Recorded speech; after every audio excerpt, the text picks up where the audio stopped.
Tidak semua sakit penyakit bisa ditengking, walaupun ditengking pakai nama Yesus, pakai darah Yesus, pakai minyak urapan. Ada 3 hal sakit penyakit yang tidak bisa ditengking.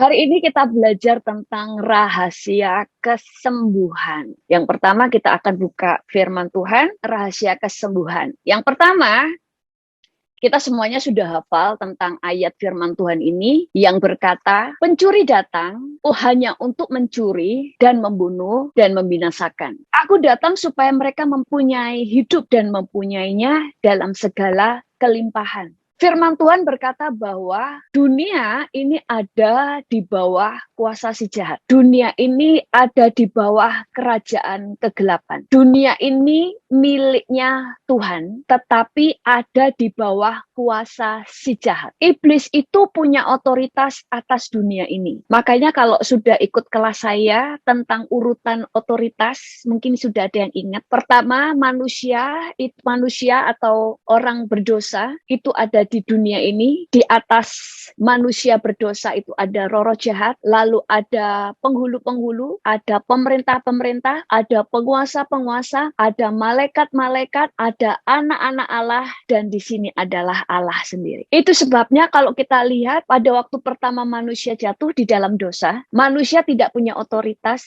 karena sudah jatuh di dalam dosa, dan yang punya kuasa atas dunia ini bukan lagi manusia. Pada waktu itu diberikan yang menguasai adalah Adam atau manusia, tetapi karena manusia jatuh di dalam dosa, penguasa atas dunia ini adalah iblis. Tetapi setelah manusia kemudian bertobat, anak-anak Allah bertobat, maka kita ini punya otoritas mengembalikan apa yang terhilang, apa yang dicuri. Itu sebabnya firman Tuhan katakan, kita berdoa supaya kerajaan Allah turun ke bumi. Kan ada di doa Bapa kami ya, doa Bapa kami, datanglah kerajaanmu, jadilah kehendakmu di bumi seperti di surga, dan sebagainya. Nah, tadi dikatakan bahwa pencuri itu datang untuk mencuri, untuk membunuh dan membinasakan. Saudara bisa membayangkan kalau sebuah negara dipimpin oleh presiden yang lalim, maka negara itu akan menjadi negara yang penuh dengan kejahatan. Negara itu tidak ada keamanan karena pemerintahnya adalah pemerintah yang lalim dan jahat, yang mementingkan diri sendiri. Maka hukum-hukum tidak jelas. Indonesia saja itu sekarang luar biasa ya di bawah pemerintahan Jokowi. Walaupun di pemerintahan yang lain di bawah-bawahnya itu masih banyak berantakan, makanya ada banyak hukum yang tidak adil. Contohnya ada seorang koruptor, dia korupsi 18 triliun, saudara. Triliun ini.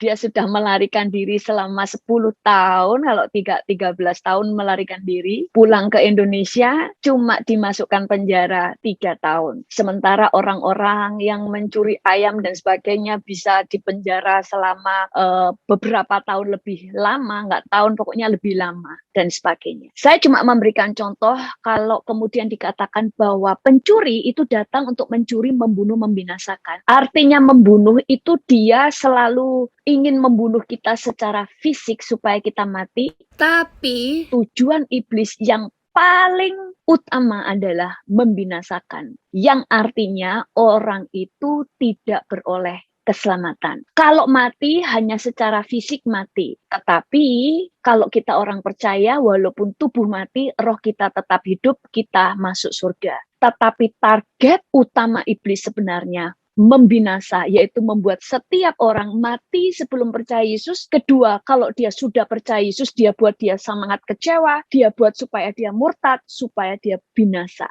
Nah, iblis itu kalau dia selalu kerjaannya adalah mencuri, membunuh, membinasa. Kita bisa bayangkan, maka semua yang dia lakukan adalah intinya untuk membawa kehancuran supaya banyak kematian dan supaya banyak orang yang binasa. Itu sebabnya iblis itu berusaha membunuh banyak orang. Iblis bisa membunuh setiap orang melalui penyakit. Ini nanti kita belajar ya tentang kesembuhan melalui penyakit, melalui wabah. Kalau penyakit kan kepada beberapa orang, kalau wabah berarti melanda seluruh negara, bahkan seluruh dunia. kemudian melalui bencana alam, melalui kecelakaan, melalui pembunuhan, melalui depresi. Depresi itu sudah membunuh orang. Karena dia tidak pengen hidup, akhirnya dia juga makan merasa bersalah, akhirnya dia bisa bunuh diri, kemudian iblis itu berusaha membuat setiap orang kecewa kepada Tuhan, supaya ujungnya orang itu murtad, juga pembunuhan-pembunuhan lewat peperangan. Nah, kita mulai melihat bahwa tujuan utama iblis adalah membunuh dan membinasakan. 1 Yohanes 5 ayat 19.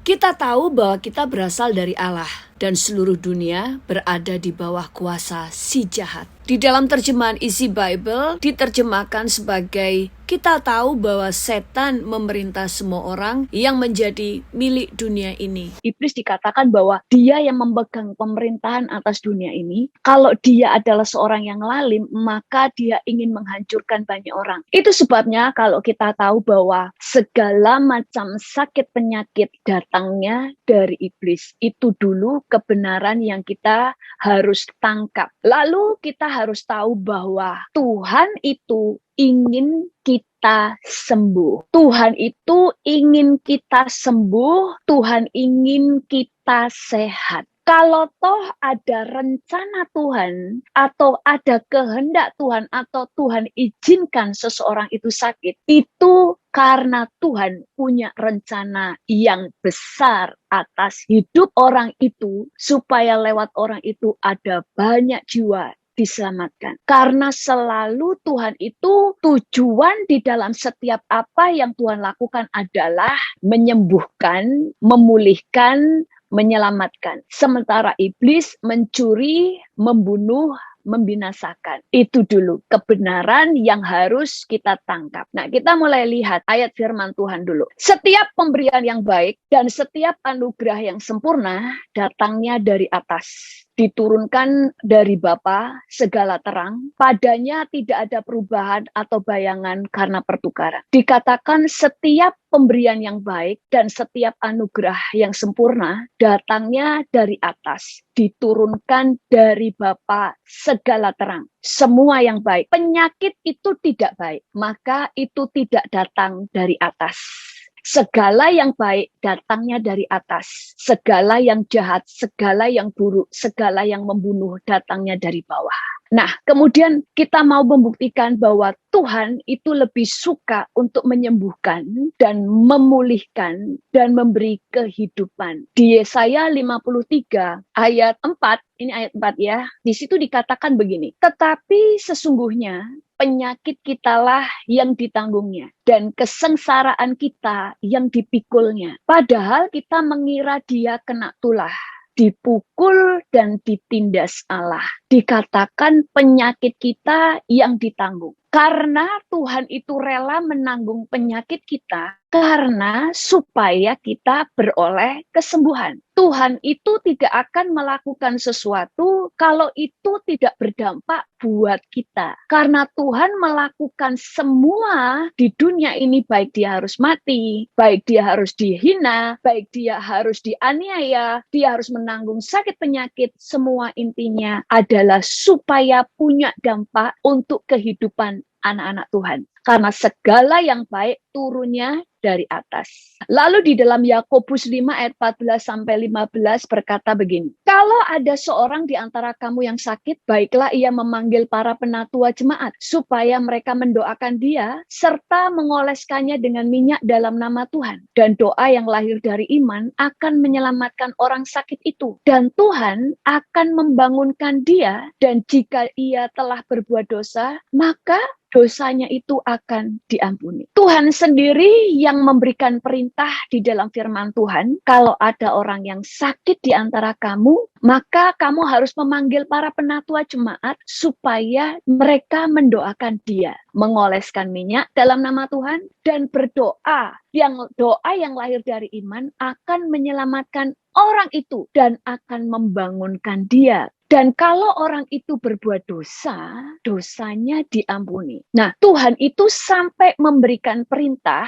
Kalau ada yang sakit di antara kamu, kalian itu harus datang harus memanggil para penatua untuk mendoakan orang itu. Berarti kan intinya tuh gini, kalau kamu sakit, kamu nggak cukup iman, panggil penatua-penatua yang berdoa, yang punya iman. Tadi kan dikatakan doa yang timbul dari iman, ya kan? Supaya Tuhan itu menyembuhkan kamu. Berarti intinya Tuhan dalam hidup kita adalah menyembuhkan. Bahkan kalau kita baca di dalam kitab Lukas, bagaimana semuanya pasti hafal, nggak usah dibuka, tentang seorang yang lumpuh dan dibawa digotong oleh teman-temannya. Pada waktu dia mendapati Yesus itu dikerumuni banyak orang dan mereka tidak bisa terobos kerumunan orang, maka orang-orang itu kemudian mengangkat temannya dan harus membobol atap supaya dia bisa menurunkan yang lumpuh dari atas. Dan Tuhan berkata, firman itu berkata, pada waktu Yesus melihat iman mereka, maka Tuhan menyembuhkan orang yang lumpuh itu. Tuhan itu adalah Allah yang suka menyembuhkan, sampai-sampai Tuhan itu selalu berusaha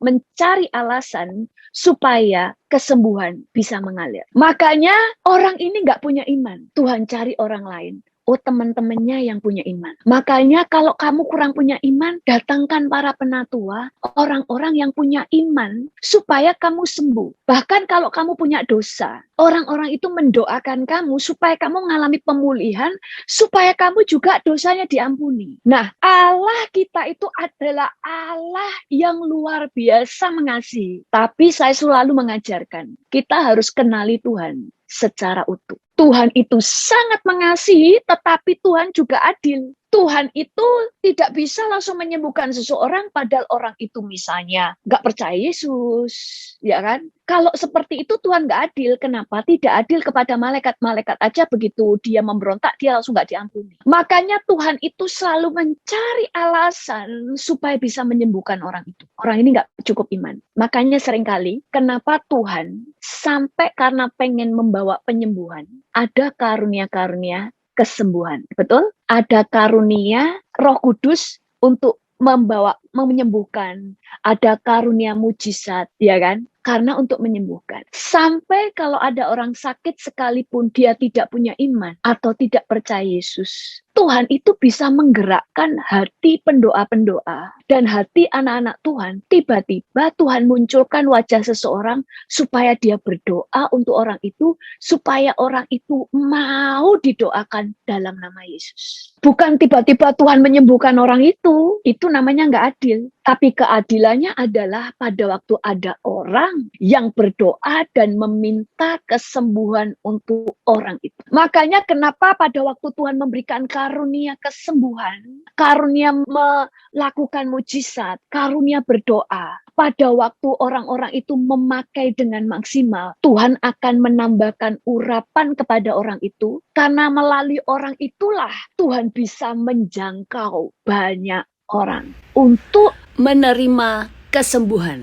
Karena dari surga Tuhan itu tidak bisa dengan keadilannya, walaupun Tuhan mengasihi, Tuhan itu pengen seluruh dunia itu sembuh. Tapi keadilannya membuat dia tidak bisa langsung menyembuhkan tanpa ada orang yang bisa menjadi landasannya Tuhan. Semua yang dari surga untuk turun ke bumi harus ada landasan. Kenapa? Firman Tuhan berkata, gelap dan terang tidak bisa disatukan. Dan kita tahu bahwa dunia ada di bawah kuasa si jahat. Dunia ada di bawah pemerintahan kerajaan maut atau disebut kerajaan kegelapan. Jadi dunia ini dalam kegelapan, penuh dengan dosa.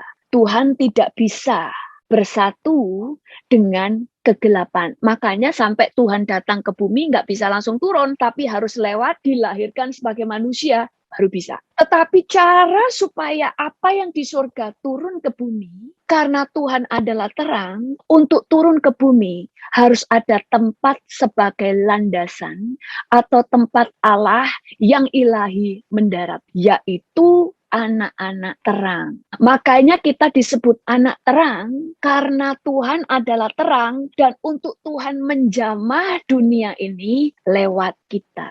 Makanya karena ada banyak orang sakit misalnya di kota dan sebagainya, maka Tuhan akan menyembuhkan mereka, tidak langsung menyembuhkan. Tapi pertama, Tuhan akan menggerakkan orang-orang untuk berdoa. Waktu kita berdoa untuk orang sakit, walaupun kita belum bisa sampai ke rumah orang itu, tetapi ada landasan, ada alasan Tuhan menyembuhkan orang itu. Karena kita berdoa untuk orang itu, maka Tuhan mengerjakan menyembuhkan orang yang tidak percaya itu dan menjamah orang itu supaya mau didoakan dalam nama Yesus, karena Tuhan punya landasan, yaitu kita menyembuhkan mereka. Makanya ada kota-kota yang jahat sekali, tetapi mereka nggak sampai ada bencana, hanya karena ada anak Tuhan yang berdoa. Maka Tuhan itu luar biasa. Kalau ada sesuatu yang akan terjadi, seringkali kenapa anak Tuhan dikasih tahu? Supaya kita berdoa.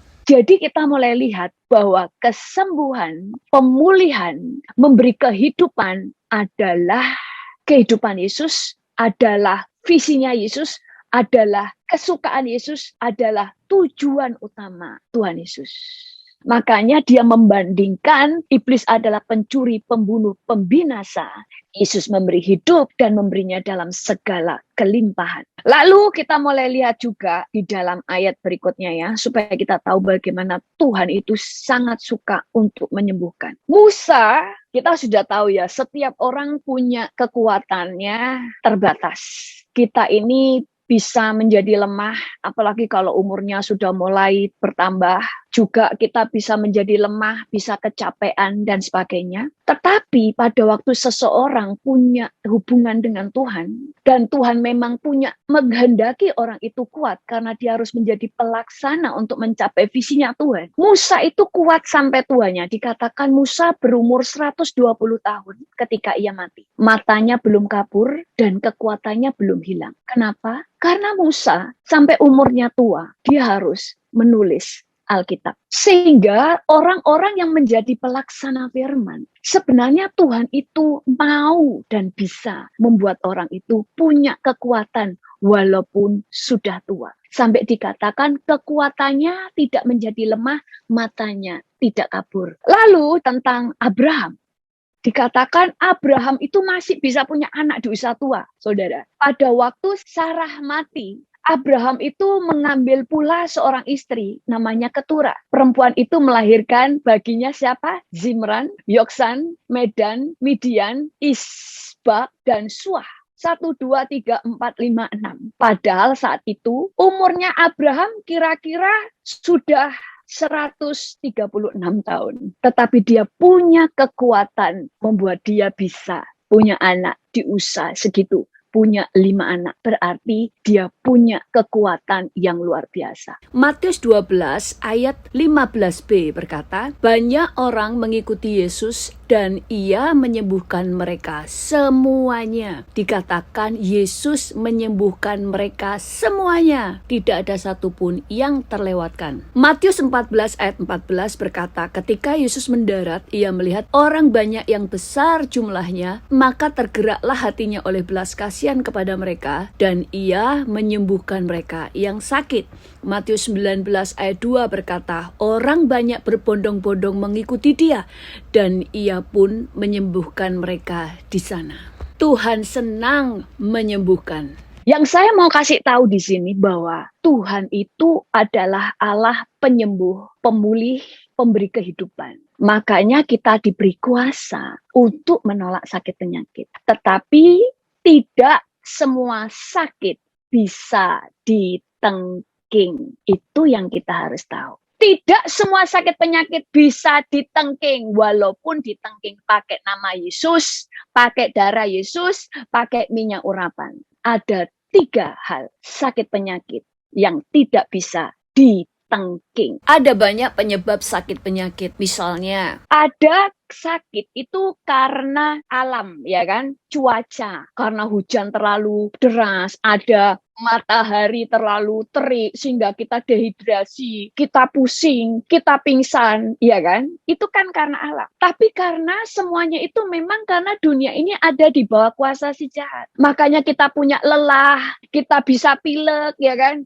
kita bisa ketularan. Walaupun kita berdoa, kita pakai benteng berlapis-lapis, orang sebelah kita pilek, kita bisa kena pilek juga, ya kan? Nah, tetapi yang intinya sakit itu bukan dari Tuhan. Semua sakit penyakit bisa disembuhkan, bisa ditengking. Tetapi ada 3 hal sakit penyakit yang tidak bisa ditengking. Yang pertama adalah kalau sakit penyakit itu karena dosa, tidak bisa ditengking. Makanya pada waktu ada sakit penyakit yang harus dikoreksi dulu adalah akarnya. Kenapa ini sakit? Contoh ya, kayak dulu ya, ada seorang hamba Tuhan, mungkin Bapak Ibu semuanya tahu, saudara-saudara, hamba Tuhan pendeta, kalau nggak salah namanya Samuel, yang matanya selalu pakai tes mata, itu kan pada waktu itu karena beliau tidak melakukan nasarnya, sehingga badannya itu kulitnya kayak kebakar, hangus, dan melupas semua kulitnya, sampai matanya kering, dan kemudian sekarang pada waktu dia mulai minta ampun, dan dia mulai berjanji untuk menggenapi nasarnya, dia disembuhkan. Tetapi matanya masih tidak bisa sembuh total sampai sekarang karena dia harus pakai terus tetes. Kenapa ada banyak hal kalau itu sakit penyakit karena dosa, walaupun sembuh, kadang-kadang ada tanda yang tersisa supaya kita itu menjadi peringatan. Kayak Bapak Pendeta ini tadi matanya kan nggak langsung pulih total. Kenapa? Sebagai tanda supaya dia mengingat kesalahan masa lalu jangan diulang lagi. Dan bagaimana pengampunan Tuhan dan pemulihan yang Tuhan sudah lakukan. Contoh sakit karena dosa, kalau ditengking tidak bisa. Kecuali orang itu nggak tahu kebenaran ya. Makanya kalau nggak tahu kebenaran kita cuma ngomong, kamu mau nggak percaya bahwa di dalam Yesus ada kesembuhan. Nah setelah disembuhkan supaya dia tetap di dalam kesembuhan, dia harus menerima Yesus sebagai Tuhan dan Juru Selamat. Nah itu sebabnya pada waktu ada sakit yang dicari adalah akarnya. Akarnya ini mana? Supaya mengalami kesembuhan. Dosa bisa bicara juga tentang karena kepahitan. Dosa ya, yang pertama karena tidak melakukan nasar, ya kan, karena kesaksian tadi ya. Tapi Bapak Ibu misalnya ketakutan, wah gimana nih saya kalau sudah terlanjur bernasar, dan Tuhan belum menjawab apa yang saudara nasarkan. Misal gini, aku kalau dikasih Tuhan rumah, aku akan menjadi hamba Tuhan seumur hidup, misalnya begitu. Tuhan belum ngasih rumah, cepet-cepet batalin dulu nasarnya. Kalau nggak yakin saudara bisa menggenapi. Kan Tuhan belum bayar, ya kan? Kalau sudah dikasih, ya harus memberikan nasar. Ini cuma contoh dari pendeta Pak Samuel itu. Kemudian dosa karena pahit. Makanya orang kalau kepahitan sekalipun penyakitnya ditengking kayak apa, tidak akan bisa sembuh karena masalahnya di sini. Bukan karena iblis menyerang dia, tetapi iblis bisa serang dia karena memang ada celah. Makanya harus melepas pengampunan. Makanya saya pernah melayani beberapa orang yang pahit. Orang itu sakit. Ada orang yang ngerasa tubuhnya itu kayak ditusuk-tusuk. Kayak ditusuk pedang. Perasaannya itu kayak berat, kayak ditusuk-tusuk. Tetapi pada waktu dilayani tentang kepahitan, saya nggak ngurusin tentang sakitnya. Waktu ngomong tentang kepahitan dan dia mulai melepaskan pengampunan. Tanpa didoakan kesembuhan, penyakit itu lepas. Bahkan ada orang yang sesek di sininya, kayak ditekan. Itu dia selalu berpikir dia asma, dia selalu datang ke dokter berkali-kali, dokternya ngomong, dia pindah-pindah dokter, semua dokter bilang kamu nggak asma. Tapi dia sering sesak nafas. Dokternya juga nggak tahu kenapa dia sesak nafas. Bahkan dia selalu tukang pijit karena di sininya selalu berat, kayak ada beban yang dia tanggung. Dan pada waktu dia melepaskan pengampunan pada orang yang dia pahit, itu dia bilang itu kayak ada yang dilepaskan di dalam dirinya, yang menekan dadanya, dan itu tiba-tiba itu lepas, kayak ada batu besar yang menekan dadanya, itu lepas, dan yang beban di bahunya itu lepas. Dia bisa plong sampai dia bilang gini, saya baru tahu selama 16 tahun saya sesak, bukan karena asma, bukan karena kelainan, karena kepahitan. Makanya sebagai orang Kristen kita harus selalu tahu akarnya, sembuhkan. Contoh ketiga sakit karena dosa adalah Dosa pemberontakan, yaitu orang-orang yang merusak pekerjaan Tuhan dan melawan orang-orang yang diurapi oleh Tuhan. Sehingga Tuhan memberikan sakit penyakit sebagai penghukuman. Nah, ini saya mendengar ya, ada seorang hamba Tuhan, dia kesaksian itu luar biasa ya, ini menjadi rema buat saya. Dia waktu itu ada seorang, mungkin ada yang banyak mendengar kesaksiannya, ada seorang istri hamba Tuhan, dia mengalami sakit dari leher sampai ujung kakinya, dari punggung muter. Jadi yang sehat cuma wajahnya, tidak bisa bangun, sakit seluruhnya. Terus perempuan ini minta tolong supaya hamba Tuhan itu tanya kepada Tuhan, kenapa dia sakit. Lalu hamba Tuhan itu tanya sama Tuhan. Dia doa puasa selama 3 hari hanya untuk ingin tahu orang ini sakit kenapa. Tuhan cuma menjawab karena orang ini selalu merusak gereja, merusak pelayanan, dan dia orang yang selalu mengatur pelayanan suaminya. Saudara harus tahu ya, hamba Tuhan, dia bukan bekerja untuk jemaat, tetapi dia bekerja untuk Tuhan. Itu sebabnya kalau jemaat ngasih masukan boleh, tapi bukan memaksakan masukannya harus diterima. Karena dia harus taat dengan apa yang Tuhan ngomong. Dia mengerjakan segala sesuatu dari pikirannya sendiri saja sudah salah, apalagi harus mengikuti semua kemauan jemaat. Sehingga orang ini karena dia merasa itu suaminya, dia selalu mengatur suami harus melakukan ini, harus melakukan ini, harus melakukan ini. Sehingga Tuhan pukul dia sakit dari leher sampai ujung kaki. Dan orang ini bertanya kepada hamba Tuhan tersebut, apakah saya bisa sembuh? Dan Tuhan berkata, dia tidak akan sembuh sampai matinya. Karena itu baik buat dia. Kenapa? Tuhan katakan begini. Tuhan memberikan dia sakit penyakit untuk memberi dia kesempatan supaya dia mengakui dosanya satu persatu dan bertobat. Supaya dia diampuni dan diselamatkan. Kan pendeta ini bilang gini, selama kamu sakit, kamu harus mengoreksi dosamu satu persatu, kamu akui di hadapan Tuhan. Supaya diampuni satu persatu. Kalau semua sudah selesai, dia akui satu persatu, baru dia mati. Tapi nggak sembuh. Lalu orang ini berkata, makanya setiap malam itu Tuhan kasih saya mimpi tentang kesalahan-kesalahan yang dia lakukan. Terus hamba Tuhan ini bilang gini, Tuhan kalau dia sudah bertobat, sudah diakui dosanya satu persatu, kenapa nggak kamu sembuhkan? Dan Tuhan berkata, karena perempuan ini setelah sembuh, dia akan kembali jahat, bahkan lebih jahat dari semula. Dia akan memporak-porandakan bukan hanya gerejanya, tetapi dia akan merusak gereja-gerejaku yang lain. Merusaknya gimana? Ngaco, kemudian memfitnah pendeta sini, pendeta sana, memecah belah gereja-gereja. Sehingga Tuhan katakan, dia dikasih sakit itu karena Tuhan mengasihi. Karena dia kalau langsung mati, gak masuk surga. Makanya diizinkan sakit sampai dia akui satu persatu atas dosa-dosanya. Kalau sudah genap, dia mati. Tapi gak sembuh. Karena kalau sembuh, dia akan jahat. Dan kalau mati, tidak ada lagi anugerah. Jadi lebih baik sekarang dia sakit, meminta pengampunan atas seluruh dosanya, lalu mati, tapi dia masuk surga, daripada dia hidup dan berbuat dosa lagi. Ibrani 10 ayat 26 berkata, sebab jika kita sengaja berbuat dosa, sesudah memperoleh pengetahuan tentang kebenaran, maka tidak ada lagi korban untuk menghapus dosa itu. Tetapi yang ada ialah kematian yang mengerikan akan penghakiman, dan api yang dahsyat yang akan menghanguskan semua orang durhaka. Jadi betapa baiknya Tuhan. Tuhan tidak ingin kita sakit. Tapi kadang Tuhan izinkan. Satu,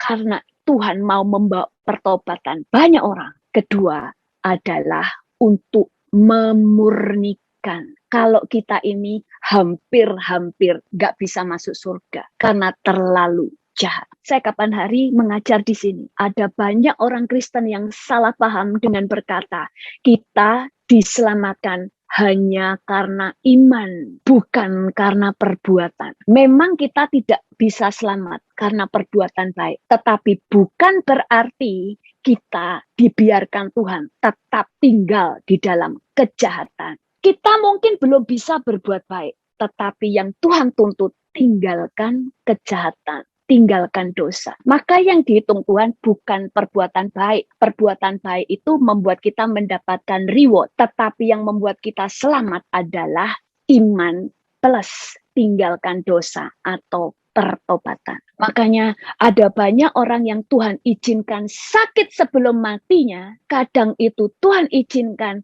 supaya dia bisa punya kesempatan, sudah tahu nih aku habis ini mati. Sehingga dia mulai melepaskan pengampunan kalau ada yang dia pahit. Dia mulai minta pengampunan kalau dia pernah jahat. Dia bisa minta maaf. Makanya banyak orang sakit parah, nanti 2 minggu sebelum mati, dia itu biasanya segar bugar. Dulu ada teman saya, ibunya itu sakit parah, nggak bisa bangun, udah parah banget, udah tua juga. Kemudian sehat total. Terus orang gini, oh ini miracle, mamaku sembuh, udah bersaksi kemana-mana. Saya bilang gini, belum tentu itu sembuh, tetapi itu adalah kesempatan supaya mamamu bisa pamit kepada setiap orang, membereskan hatinya. Jadi suruh mamamu kalau ada yang dia pahit, lepaskan pengampunan. Karena kemungkinan setelah ini dia meninggal. Dan ternyata betul, 2 minggu kemudian dia meninggal. Saudara, Tuhan itu selalu merekayasa keadaan untuk memberikan kita kebaikan. Sakit karena dosa, kalau karena pahit, beresin pahitnya. Kalau sakit karena kita berdosa, misalnya ada perzinahan dan sebagainya, ini ada dosa ya, ini perzinahan, ini kita baca ya. Roma 1 ayat 27 berkata begini, demikianlah juga suami-suami meninggalkan persetubuhan yang wajar dengan istri mereka dan menyala-nyala dalam birahi mereka seorang terhadap yang lain, sehingga mereka melakukan kemesuman laki-laki dengan laki-laki. Karena itu mereka menerima dalam diri mereka balasan yang setimpal untuk kesesatan mereka. Apa itu balasan yang setimpal? Bisa itu adalah sakit penyakit. Itu sebabnya bagaimana supaya sembuh? Minta ampun dulu, akui setiap dosa. Karena bagi Tuhan, menyembuhkan itu, oh ini masuk ke sini nggak? Nggak masuk, sorry. Nggak masuk ke sini ya tadi. Makanya pendeta sekali berapapun nggak bisa tengking, karena ini menjadi memang ketetapan Tuhan. Mereka akan menerima balasan yang setimpal. Makanya orang itu harus dituntun untuk minta ampun dulu kepada Tuhan. Baru kesembuhan terjadi. Karena bagi Tuhan, kesembuhan tidak penting. Yang Tuhan mau adalah jiwamu selamat. Karena bagi Tuhan, kesembuhan buat apa? Yang Tuhan mau kamu mengalami jiwamu diselamatkan. Makanya kadang Tuhan izinkan orang itu yang berdosa, kemudian iblis mulai punya kuasa atas orang itu, memberikan sakit, penyakit, dan sebagainya. Karena Tuhan mau selamatkan orang itu. Makanya selalu orang sakit, yang dia langsung cari adalah minta orang mendoakan. Tetapi yang Tuhan mau cari akarnya supaya kita mengalami kesembuhan. Kemudian orang-orang yang karena dosa, bisa karena sakit penyakit, karena okultisme. Saya pernah ya, rumah teman saya, istrinya itu seorang pendoa syafat. Dia cinta Tuhan, anak-anaknya juga. Tapi suaminya belum percaya Tuhan. Suatu saat satu keluarga itu sakit. Dia tuh sampai berdoa itu sakit. Kemudian sembuh, tapi kemudian berurutan yang sakit. Bareng-bareng sakit, terus kemudian satu sembuh, yang lain masih sakit. Jadi keluarga mereka ada 4, ya kan? Anaknya 2, suami istri, 4 orang. Itu sakit semua. Nanti sembuh sakit lagi. Sampai akhirnya dia tanya kepada Tuhan, kenapa orang ini sakit? Dan tiba-tiba dia yang perempuan yang doa syafat melihat rumahnya itu ada terang. Tapi dia tahu itu bukan terangnya Tuhan. Terang sekali itu, tapi bukan terang Tuhan. Lalu dia tanya, itu apa? Dan Tuhan berkata, ada jimat yang dibawa suaminya, ditaruh di bawah kasur. Jadi istrinya selalu berdoa kesembuhan, tidak pernah sembuh. Karena akarnya adalah ada kuasa gelap yang ditaruh di dalam rumahnya. Sampai akhirnya istri yang ngomong, kamu simpan jimat. Suaminya ngomong nggak ada.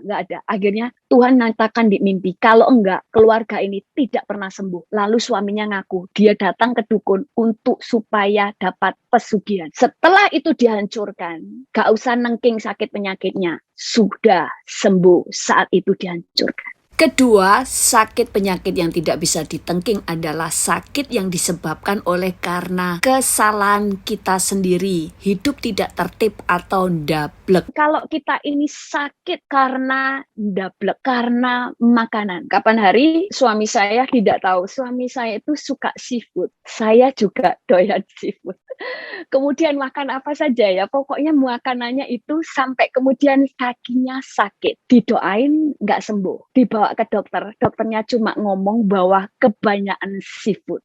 Waktu dia mulai lepasin itu, tidak usah didoain, sembuh. Kenapa? Tahu akarnya. Makanya banyak orang Kristen tertipu supaya kecewa kepada Tuhan. Kenapa doaku tidak dijawab? Apakah aku kurang urapan? Apakah aku kurang diberi kuasa?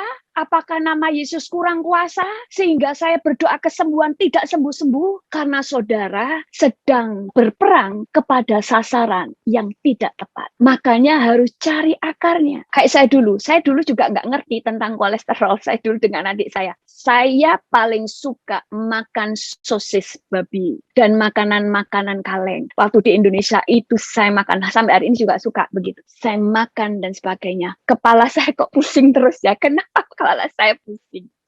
Semua orang bilang gini, ya gara-gara makanan ini kamu tiap hari makan sosis babi, sampai saya gaduh. Karena teman saya punya perusahaan sosis, itu sosisnya enak sekali. Cuma hotel-hotel yang bisa ngambil, tempat toko-toko nggak dijual di toko-toko, hotel-hotel itu enak sekali. Jadi saya tergila-gila. Tapi kepala saya selalu pusing, saya dan adik saya selalu pusing. Sampai akhirnya, terus mereka orang-orang bilang gini, karena banyak sosis. Terus juga gak cuma sosis ya, makanan yang lain. Itu golongannya yang begitu. Terus akhirnya, karena sudah habis, kan nggak ada yang dimakan. Pusingnya hilang. Baru percaya kalau tadi sakitnya karena itu. Ditengking nggak hilang. Karena akarnya bukan roh jahat. Akarnya di makanan. Sampai roh jahatnya bingung. Kok aku yang ditengking? Padahal itu karena makanan, bukan karena aku. Ngerti sampai sini ya? Begitu merubah makanannya, langsung sehat, langsung sembuh. Makanya karena kita sering berperang kepada sasaran yang tidak tepat, kita berpikir doa kita tidak berkuasa. Jadi ngerti ya? Nah, setelah berikutnya sudah mau habis waktunya. Nah, kalau karena hidup yang tidak tertib, saudara harus minta ampun sama Tuhan dan sembuh kalau kita mulai mengubah cara hidup yang salah. Contoh, orang-orang yang perokok, orang-orang yang ngedrak, dan sakit karena ngedrak, tidak bisa langsung ditengking, tapi dia harus mengakui dosa dulu, bertobat, supaya celah ditutup, baru roh-roh jahatnya bisa ditengking. Tapi akarnya harus diselesaikan dulu. Kayak saya tadi, saya makan terus makanan yang kolesterol, saya tidak tahu ditengking-tengking, tidak bisa. Begitu saya mulai berubah pola makan, minta ampun sama Tuhan, langsung sehat, langsung sembuh. Karena Tuhan ingin kita sembuh supaya apa? Supaya kita bisa melayani Tuhan dan menjadi berkat. Nah, firman Tuhan di dalam 1 Korintus 3 ayat 17 berkata gini, jika ada orang yang membinasakan bait Allah, maka Allah akan membinasakan dia, sebab bait Allah adalah kudus, dan bait Allah itu ialah kamu. Jika ada orang yang membinasakan bait Allah, maka Allah akan membinasakan dia. Makanya orang yang membinasakan bait Allah adalah orang yang tidak menjaga pola hidupnya, gaya hidupnya. Ada orang yang ngedrak. Saya pernah lihat ya, mungkin saudara-saudara bisa melihat di YouTube orang-orang yang ngedrak, di atasnya ekstasi, sampai mereka itu nggak tahu ya, saya obat-obatan yang sangat parah itu sampai ada yang namanya krokodil ya obatnya. Itu yang minum itu kakinya itu sampai dagingnya itu lepas. Pernah lihat nggak? Lepas, jadi bener-bener lepas itu nggak terus ada darahnya, enggak, bener-bener itu kayak dagingnya tuh lepas sampai kelihatan tulangnya putih. Sampai ada seorang anak muda, anak mudanya itu masih muda saudara, dia sampai nangis lihat kakinya itu satu persatu dagingnya lepas. Ditengking nggak bisa, karena Tuhan sudah berkata, siapa yang merusak bait Allah, dia akan dibinasakan. Karena bait Allah adalah kamu. Tubuhmu adalah bait Allah. Siapa membinasakan bait Allah, dia akan dibinasakan. Berarti Tuhan sendiri mengizinkan kamu akan binasa dengan apa yang kamu lakukan. Makanya untuk dia bisa dipulihkan, pertama, minta ampun sama Tuhan dan bertobat. Baru Tuhan bisa memulihkan. Nah, karena banyak orang yang tidak tahu akar sakit penyakit, mereka selalu hanya pikirannya didoakan. Itu sebabnya seringkali kalau kita mendoakan orang, seringkali kalau Tuhan cuma berdoa, minta hatinya dijamah supaya bisa mengampuni, kita cuma bisa berdoa begitu. Kalau kita berdoa, Tuhan katakan berdoa supaya hatinya dilembutkan, supaya bisa bertobat, dia harus bisa bertobat, supaya dihilangkan. Makanya seringkali orang yang sudah parah seperti ini, setelah bertobat, Tuhan akan pulihkan jiwanya juga, tapi biasanya kakinya tadi yang udah lepas-lepas, nggak dipulihkan jadi kaki baru. Kadang-kadang ada yang Tuhan pulihkan total, tetapi seringkali kakinya akan tetap seperti itu. Tetapi hal ini bisa menjadi sebuah peringatan buat dirinya sendiri, bahwa kakiku seperti ini karena aku dulu telah menyerahkan tubuhku kepada pekerjaan-pekerjaan iblis. Aku merusak tubuhku, tetapi aku bersyukur kalau saat ini aku telah diampuni. Tuhan telah memulihkan keadaanku dan jiwaku. Tuhan telah memerdekakan aku dari perbudakan iblis yang telah merusak tubuhku. Dan ini menjadi sebuah kesaksian bagi banyak orang. Yang ketiga, sakit yang tidak bisa ditengking adalah sakit yang memang sudah menjadi kehendak Tuhan atas hidup orang itu. Kalau sakit penyakit itu karena memang menjadi kehendak Tuhan, maka pasti karena Tuhan mau melakukan perkara yang besar yang mendatangkan kemuliaan bagi nama Tuhan, seperti yang dialami oleh Lazarus. Ada sebuah kesaksian, ada seorang bapak, waktu itu saya baca buku ya, itu kesaksian yang menulis bukan orang itu, orang lain yang menulis tentang orang ini. Orang ini sakit, saya lupa sakitnya apa, tapi sakitnya itu memang parah.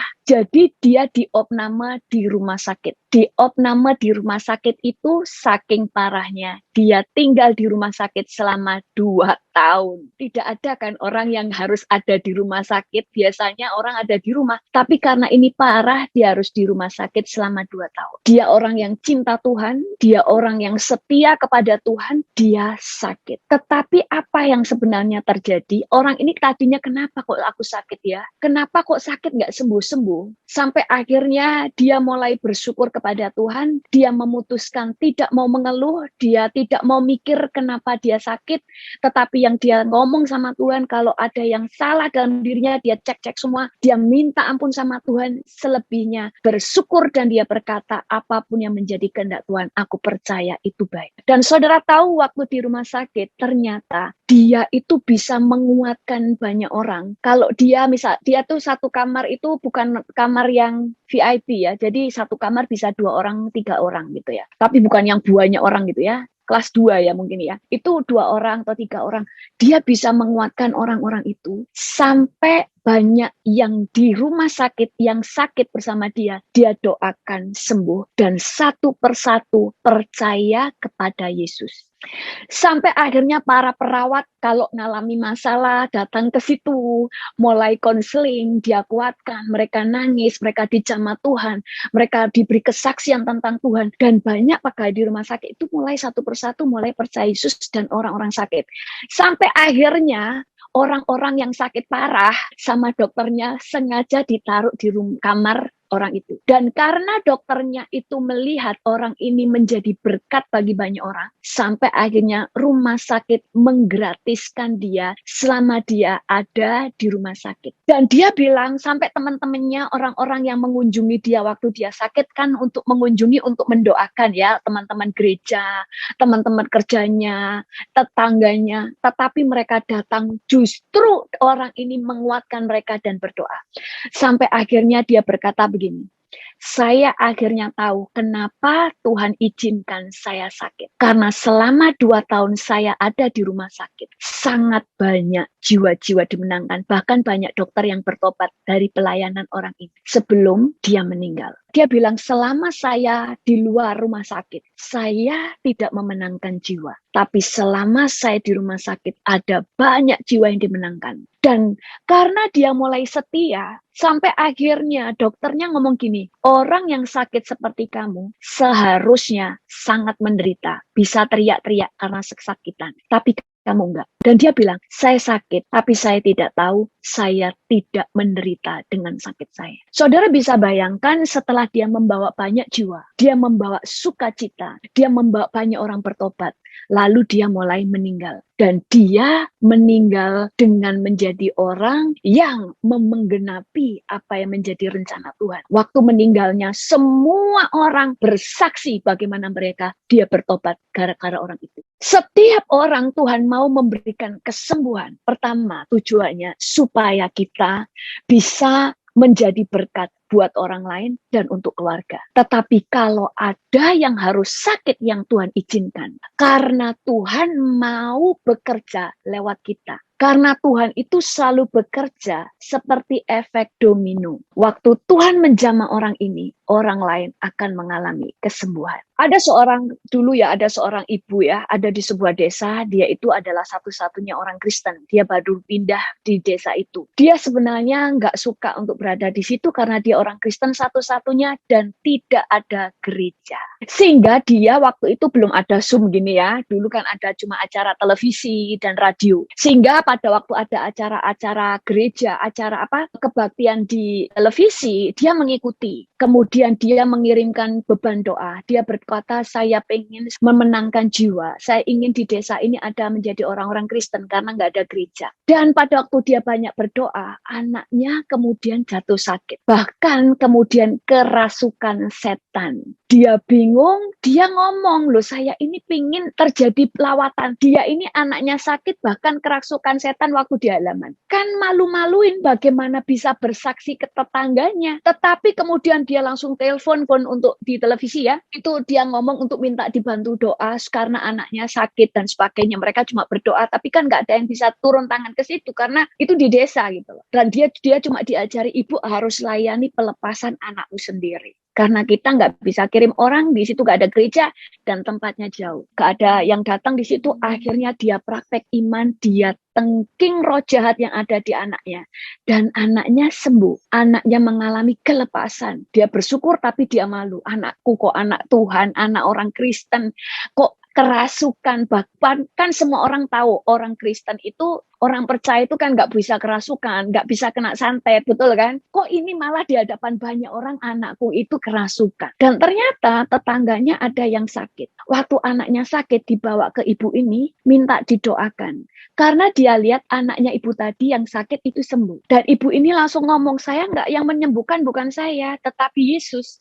Kamu akhirnya bisa berdoa lewat nama Yesus. Kemudian dia mendoakan dan ternyata sembuh. Sampai ibu ini sendiri kaget. Sebelum pindah ke desa itu, dia nggak pernah praktek mendoakan orang. Dan kemudian tetangganya yang lain ada yang kerasukan, ada yang sakit. Semua akhirnya berbondong-bondong datang ke ibu ini. Dan apa yang terjadi? Ada banyak orang yang akhirnya percaya Yesus.